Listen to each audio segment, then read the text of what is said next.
Dara Children's Trust supports underprivileged children in a small village on the outskirts of Phnom Penh called Andong.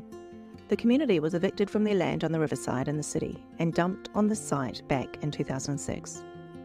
When I first visited in 2009, it was a slum, and I found a little makeshift orphanage where I volunteered for 2 months. I later discovered that this orphanage was corrupt and abusive, like so many in Cambodia. So I set up Dara Children's Trust in 2010, a registered charity in New Zealand. In the years that followed, I zigged and I zagged through the different ways in which Cambodia operates. I lost money, I lost people I wanted to help, and I very quickly learned that the rules we live by in our privileged part of the world don't apply when you live hand to mouth. But I also met my partners. First Josie, a sustainability consultant from the Netherlands, and then Nikita, a teacher in Western Australia. Together, in 2011, we established our local NGO, Stella Childcare Organisation, and in 2012 we rented a safe house, hired good staff, and moved the children we could from Andong into our residential centre. We kept families together and educated children at private schools in Phnom Penh to help them catch up. Our ultimate goal was for this home to be temporary while we relocated and secured extended family members to reintegrate our children back into their family unit. I thought this might take a year or two. In reality, it took 6.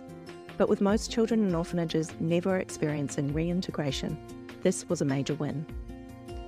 Once reintegrated, we focused our efforts on the community. Andong was remote, distanced from the city, and targeted by exploitative garment factories that popped up in the area. We opened the first and only skilled employment opportunity inside the Andong community for local mothers. It enabled them to earn a living to support their families and keep their children in school. With the local primary school bursting at the seams with over 60 kids per class, we hired early literacy teachers and supplemented school programs for the children in Andong. We partnered with the local primary school to upgrade teaching resources, and on another fateful trip, we were planting a garden on the school grounds with over 200 6 to 8-year-olds when the Minister of Education just happened to pop by. By then, we had architectural plans for 10 new classrooms and had been lobbying the government for years to help. Within days, I had his agreement. We started community groups, parenting groups, youth groups to help the community help itself. And we hired social workers to support these efforts. Because in places like Andong, children drop out of school because of family and community issues as much as financial ones. We saw the opportunity to purchase land in 2017 and we took it.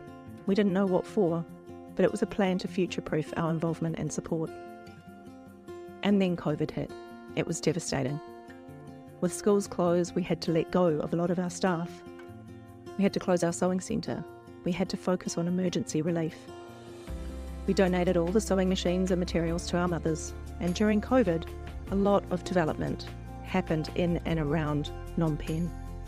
So much so that it was unrecognisable by 2022. The government made good on their promise to help us build 10 new primary school classrooms, which opened in January 2022. The sewing mothers managed to make their businesses work, creating a clothing shop in the village and maintaining their own incomes.